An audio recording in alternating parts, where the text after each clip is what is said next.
oui, t'es déjà arrivé. Écoute, faudrait que je te parle. Ah, OK, je vais prendre des notes. Oh non, c'est pas nécessaire. Tu vois, c'est parce que je dois rencontrer un client extrêmement important pour le magazine aujourd'hui, hein? Et on doit se rencontrer ici, là, avant d'aller luncher. Ah, fais-toi-en pas, tu peux compter sur ma présence. Ah! Justement, c'est précisément de ta présence dont je voudrais te parler. Ah, mais tu vas voir, hein, je sais me faire remarquer. Oui, justement, c'est parce que je voudrais, hein, qu'ils sentent qu'on est un bureau normal, avec dedans, là, des employés normaux. Ah! Ça tombe bien que Denis et Sylvie soient pas ici, hein? Ben oui, hein, j'allais le dire. Jean-Louis! Je te regarde, là. Ça va bien? Ben oui, pourquoi? Tu devrais peut-être aller te reposer en vue de te préparer à une éventuelle maladie. Ben, Roxane, ça fait des années que j'ai pas eu la moindre grippe. Tu vois, la moyenne est contre toi. Non, j'insiste, là. Je te donne ta journée off. Ben oui, mais qu'est-ce que je vais en faire? Mais ce que tu veux. Ah bon, ben, OK, je vais la passer ici, prendre l'avance dans mon travail. Jean-Louis, je te la paye en double si tu la prends chez vous. Mais à quoi faire? Ben, tu pogneras le cul, quelque chose. Ça, non, j'en suis complètement incapable. Je suis sûre que tu peux y arriver. Regarde, je te donne un indice, là, c'est pas loin du bas du dos. Je supporterais pas d'être payé par la compagnie alors que je suis improductif. Jean-Louis? Quoi? Des crisses!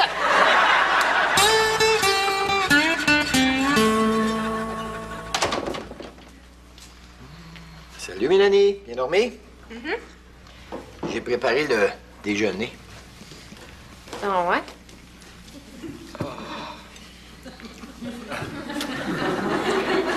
Merci, Pa. De rien. Merci. Ben, finalement, je pense que j'ai pas faim. T'es sûr? Oui. Je m'amènerai une pomme ou quelque chose au cas.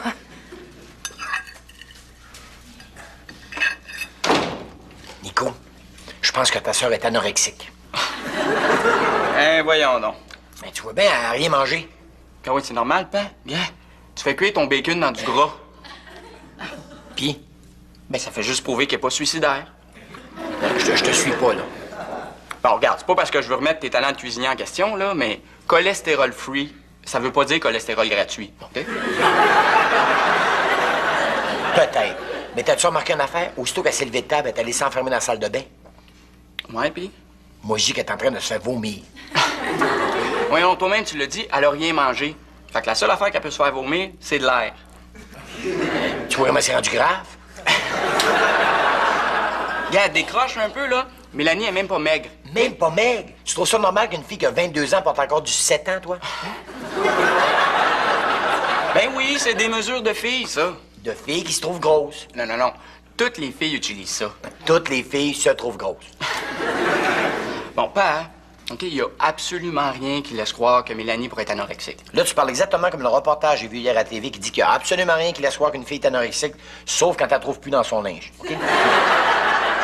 Et là, il est trop tard. Ça va pas mieux? Bof, pas vraiment. As-tu au moins réussi à dormir un petit peu la nuit dernière? À peine. Tout ça depuis que mon patron m'a nommée assistante gérante du restaurant. Je pense que je devrais démissionner. Petite Laine, c'est une marque de confiance de sa part. Il serait déçu que tu t'en rendes pas digne. Oui, mais je suis obligée de prendre des initiatives, Jean-Louis. As-tu idée de la pression que ça me met sur les épaules? Je suis sûr que t'es capable, voyons. Mais pas moi. Je suis en train de craquer psychologiquement. C'est comme s'il y a une partie de moi que je reconnais plus et sur laquelle j'ai plus de contrôle. Pauvre amour. Puis dire que pendant ce temps-là, c'est moi qui est au repos forcé alors que j'en sens aucunement le besoin. C'est un ordre de Roxane? Mais oui. Ordre qu'elle a d'ailleurs formulé dans des termes extrêmement grossiers, je trouve. Puis tu sais ce que je pense du langage vulgaire, surtout dans la bouche d'une femme. Ben oui.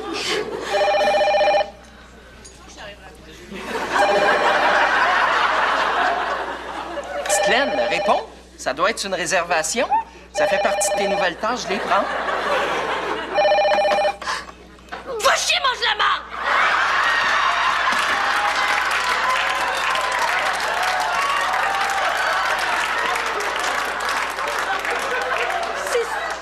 C'est ça que je voulais dire quand je disais que j'ai plus de contrôle sur une partie de moi-même.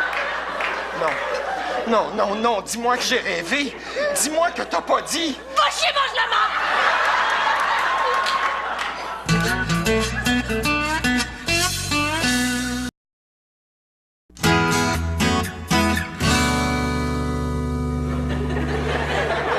Je sais que tu n'es pas un vrai lapin.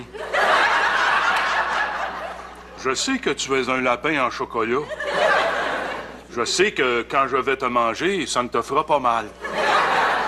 Alors je vais prendre une grande mordée de toi et tu ne souffriras point.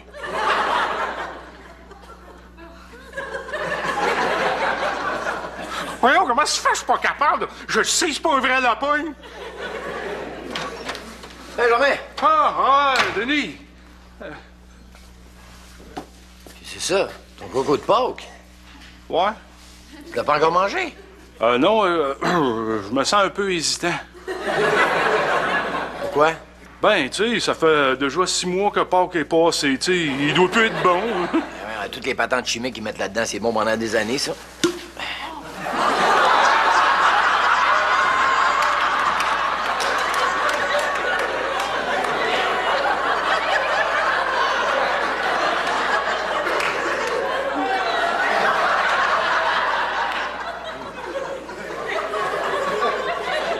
Puis, comment ça va, la vie?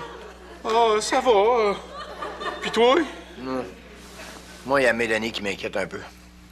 Je pense qu'elle fait de l'anorexie. Ah ouais? C'est-tu contagieux, ça? Non, c'est un problème psychologique, tu sais. Elle a une relation trop émotive avec la bouffe. Une relation trop émotive avec la bouffe. C'est niaiseux, hein? Ben là, faut voir. Eh bien, tout me porte à croire, chère madame, que vous êtes victime d'un trouble neurologique qui s'appelle le syndrome de la Tourette. Ah bon? Oui, on reconnaît cette maladie à certains tics moteurs ou verbaux. Dans ce dernier cas, le patient peut prononcer sans le vouloir des mots ou des phrases à caractère endurier, vous comprenez? Est-ce le cas de madame? Faudrait que j'analyse ça à tête reposée. Ce qui m'étonne cependant, c'est que généralement les symptômes apparaissent avant l'âge de 21 ans. Oh, mais Petite Laine est très jeune d'esprit, vous savez. Vous n'allez pas me dire qu'elle croit encore au Père Noël, quand même. Oh, ben là, non, quand même, exagérez pas. Oh, par contre, la nuit, elle garde son partiel de peur que la fée des dents se pousse avec. Eh bien, c'est peut-être ça, à moins que le problème soit resté latent pendant de longues années et qu'une situation particulièrement stressante l'ait fait se manifester. Ah. Bon, puis, est-ce que ça se guérit? Non. Ben, dans ce cas-là, il y a sûrement des médicaments qu'elle peut prendre. Oui. Puis c'est efficace? Non. Ben là, docteur, dites-nous au moins quelque chose pour nous encourager. Eh bien, il semble que Mozart lui-même ait été victime du syndrome de la Tourette. Cela ne l'a pas empêché de composer une œuvre magistrale.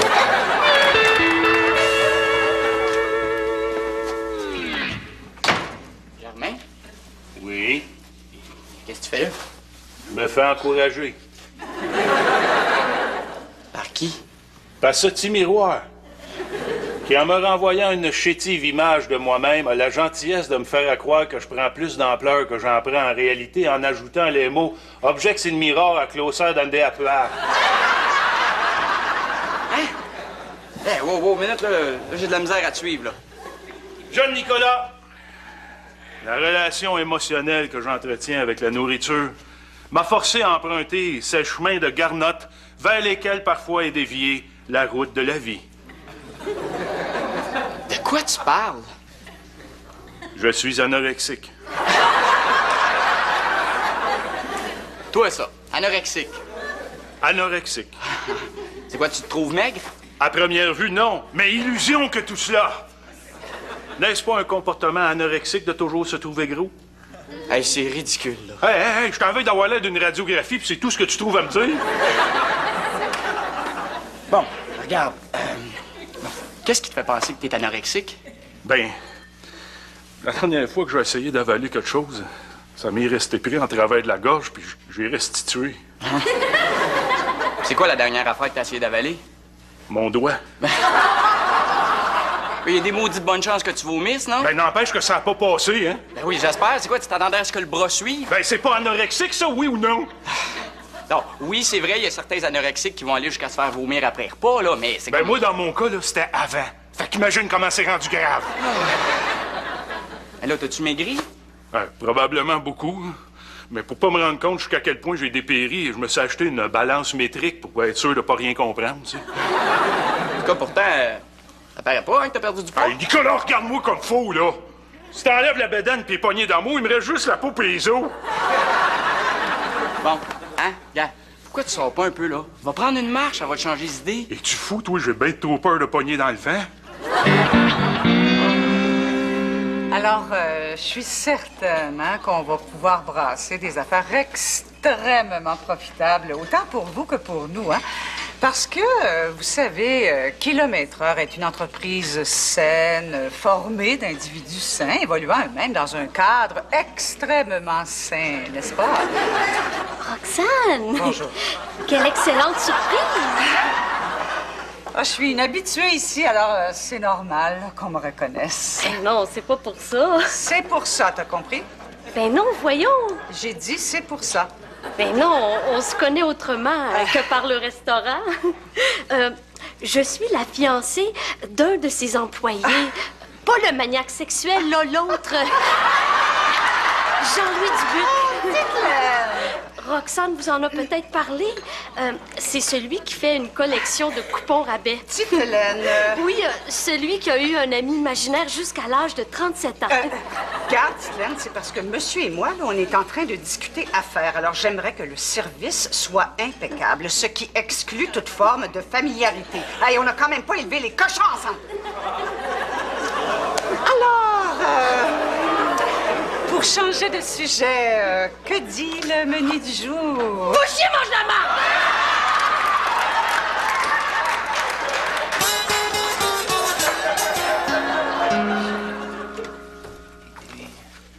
Mélanie? Mélanie? Mélanie! Oh non, Mélanie! Non, non, t'es pas parti comme ça sans me dire adieu, Mélanie! Mélanie! Ben, qu'est-ce que tu fais là? Hein? Ben, tu vois bien, je suis en train de plier ton linge, là. Ben, pas besoin. Il est sale, je m'en allais faire une brassée après avoir dîné. Ah.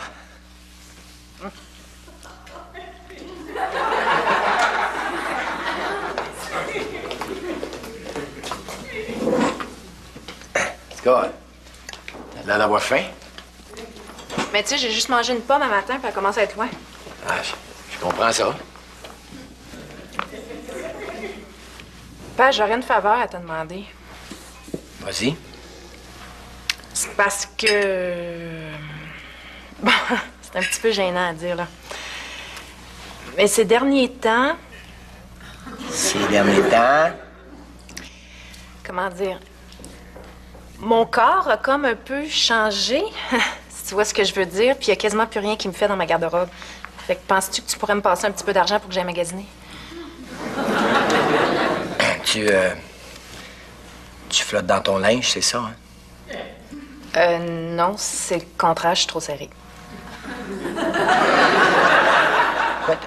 T'as pris du poids? Ben là, va pas crier ça sur tous les toits, là. Non, mais c'est fantastique, ma fille a engraissé!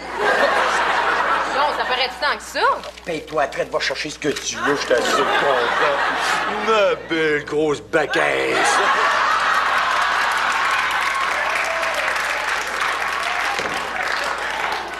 Hein? Tu devrais aller voir Germain, là. Pas besoin, je chope avec tantôt. Ben, je suis pas sûr. Qu'est-ce qu'il y a? Ben, je pense qu'il est après virer fou.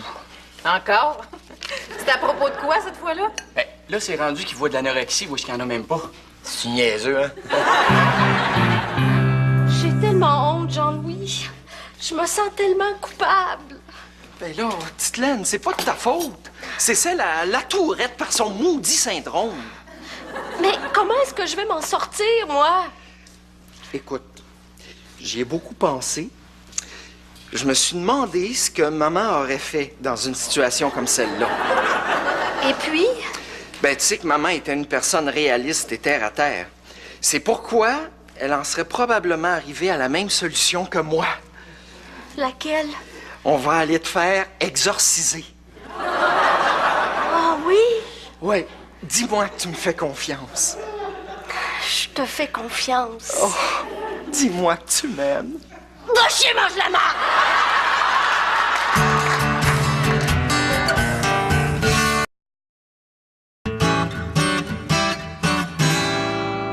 Qu'est-ce qui me vaut l'honneur de votre visite, Monsieur Langlois? Eh bien, docteur, c'est assez difficile pour moi d'en parler. Oh, je vous en prie, soyez à l'aise, hein? Eh bien, je dois vous dire que je n'aurais probablement pas eu le courage de venir vous rencontrer, n'eût été de l'appui de mon entourage. Rassurez-vous donc, je suis médecin, donc habitué à côtoyer la souffrance. Aussi, vous ne trouverez ici que sensibilité, compassion et respect. Hein? Bon, d'accord. Alors, pour tout vous dire, docteur, je suis anorexique.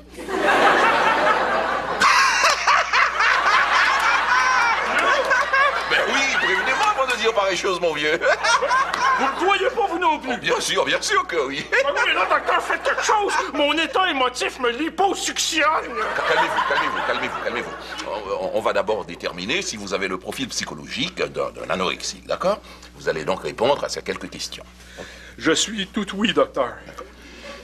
Aimeriez-vous posséder un corps de mannequin tel qu'on en voit dans les magazines?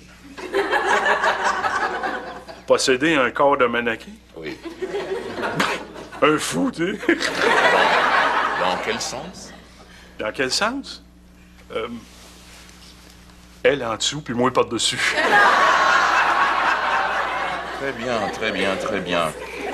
Question suivante. Êtes-vous un perfectionniste? Tous les clients qui entrent dans mon garage sont assurés d'un service impeccable ainsi que d'un prix défiant toute concurrence. Et les clientes, elles? Tous les clients entrant dans mon garage sont assurés d'un service impeccable ainsi qu'un prix défiant toute concurrence. Fait qu'ils ont juste envoyé le mari.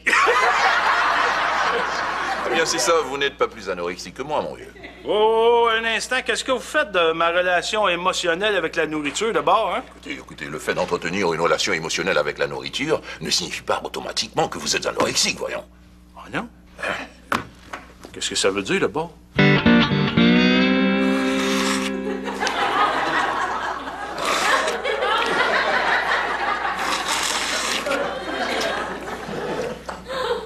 Qu'est-ce qu'il y a? Rien.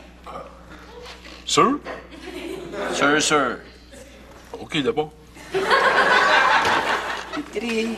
Ah, Germain, t'es là? Ah, puis t'as recommencé à manger, là. Ça va mieux, d'abord? A-N-Q-U-S-I-E-T-E-R. Anxiété. Qu'est-ce que tu fais là, Germain? Je mange mes émotions, Denis. T'as pas guéri? Absolument. Et désormais, je ne suis plus anorexique, mais bien boulimique. N'est-ce pas là une excellente nouvelle? Syndrome de la tourette. Je veux bien croire, là, mais elle a quand même réussi à me faire perdre un gros contrat, cette nononne-là. Roxane, elle y pouvait rien. Ben, je le sais. Et le plus frustrant, c'est que moi non plus, j'y peux rien. Dans quel sens? Ben, elle travaille pas pour moi, je peux même pas me soulager en la mettant à la porte. Ben là, de toute façon, rassure-toi, tout est arrangé, hein, Titelaine? Guéri. Oui, je l'ai convaincu de se faire exorciser. Exorcisé. Oui. Oh, puis tu penses avoir des résultats là, avec une méthode du Moyen-Âge? Ben toi, quand tu reviens de chez l'acupuncteur, tu penses bien avoir des résultats avec une méthode de l'Antiquité? Non. Jean-Louis, là, on parle d'exorcisme. Oh, hein? Le chanoine Fradette est un curé très, très professionnel. Hey, écoute, juste en confesse, il est capable de te faire sentir coupable pour des affaires que t'as même pas faites. Hein, Titelaine? C'est ridicule. Pourtant, Titelaine a cessé de prononcer des horreurs pour ne plus utiliser qu'un langage sans doute inspiré par le bon Dieu lui-même. Dans quel sens? Ben, depuis qu'elle est allée là, Titelaine est vraiment inspirée par la grâce divine. Pas vrai, Titelaine? Oh, je t'y calisse de tabarnak!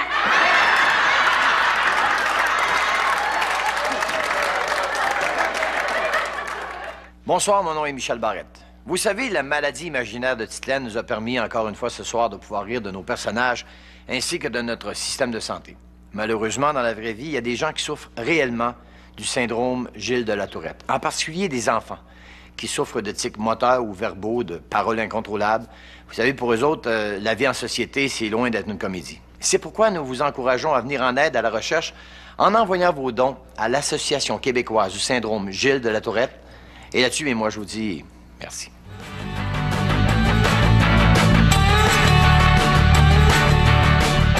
Célébrez l'été avec la série culte Alerte à Malibu, à l'affiche dans un instant.